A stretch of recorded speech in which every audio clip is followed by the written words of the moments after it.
আচ্ছা, আজ একটা নতুন ইংরেজি শব্দ শেখা যাক, স্ক্র্যাপ।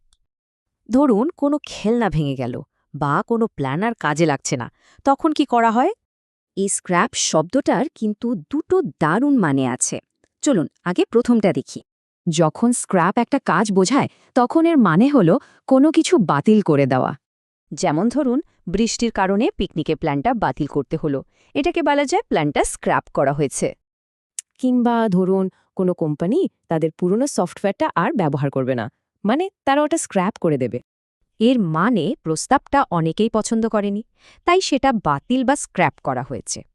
তো স্ক্র্যাপের একটা মানে তো গেল, এবার চলুন এর আরেকটা মানে কি সেটা দেখি। স্ক্র্যাপ কিন্তু কোনো জিনিসও বোঝাতে পারে, মানে কোনো কিছুর ফেলে দেওয়া ছোট ছোট টুকরো। কাগজ বা কাপড় কাটার পর যে ছোট টুকরোগুলো পড়ে থাকে সেগুলোই হলো স্ক্র্যাপস। দেখতে আবর্জনার মতো, তাই না?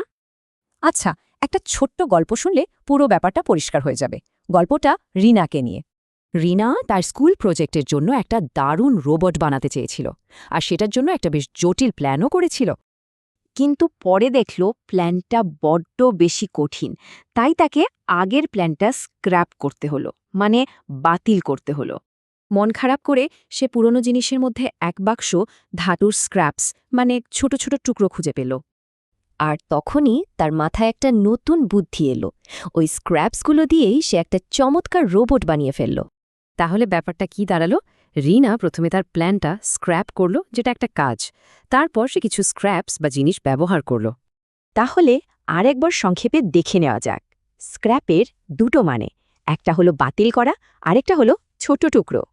তাহলে ভাবুন তো, একজনের কাছে যা স্ক্র্যাপ বা আবর্জনা, তা দিয়ে কিন্তু দারুণ কিছু বানানো সম্ভব। কি বানানো যায় বলুন তো?